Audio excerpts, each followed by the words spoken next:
शंकर दास सभापति जिला दलित विकास परिषद जगतसिंहपुर।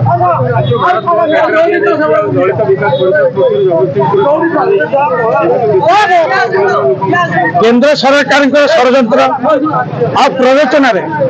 माननीय सुप्रीम कोर्ट रे जो निष्पत्ति नियाई जो माने क्रीम लेयर जो माने चाकरी करते संरक्षण वंचित हे आम कहवाई चाहू संविधान में सेमिया विधि व्यवस्था कौटी ना माननीय प्रधानमंत्री कैबिनेट रे स्पष्ट भाव कही आमर संविधान में विधि व्यवस्था नहीं जो माने cream layer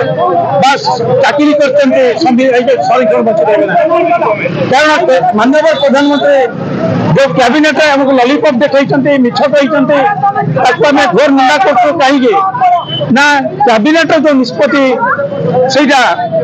supreme court judgement को किंबा जुडिशियल जजमेंट को केवल सुपरसीड कर ना ओभर रूलिंग कर तेणु आम अनुरोध करुँ माननीय प्रधानमंत्री के जे तुरंत ऑर्डिनेंस आनिक बिल विधेयक पास करंतु आईन रे लागू करंतु जो पूर्वावस्था को नहीं जातु किंबा माननीय सुप्रीम कोर्ट रे रिव्यू पिटिशन फाइल करी माननीय सुप्रीम कोर्ट जो त्रुटि रही जाइए संशोधन करंतु कहीं माननीय सुप्रीम कोर्ट रे आमर जे गवर्नमेंट अच्छे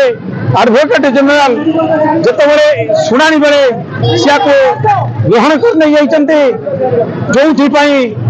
माननीय सुप्रीम कोर्ट निष्पत्ति नहीं कारण यहाँ माननीय सुप्रीम कोर्ट दृष्टि आड़ रही जाइए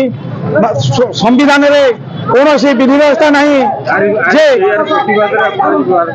आम नहीं भारत वर्ष समस्ते या प्रतिवाद वर्तमान रास्ता रोक कर रेलवे रोक कर आम भी जेहेतु गठबंधन सामिल अच्छु नजर पकई आम भी जगतसिंहपुर आज रास्ता पर बसीचु आम गोटे दाबी ये जो बीजेपी सरकार जो भाई भाव में 78 वर्ष जो स्वाधीनता अतिक्रांत है ये जो शासन कर 17 थर संविधान को अटैक कर आक्रमण कर तेणु आम गोटे दाबी संविधान जो संविधान आज भारत वर्ष चलुचे से संविधान अनुसार तुरंत जो जो क्रीम लेयर जो गुड़ाक पाइबे बोली जो गुड़ा निष्पत्ति नियाई तुरंत प्रत्याहार करूँ नतुबा आगामी दिन में मात्र जगतसिंहपुर नुहे सारा भारत वर्ष निया जलिब केंद्र सरकार ही दायी देव। धन्यवाद।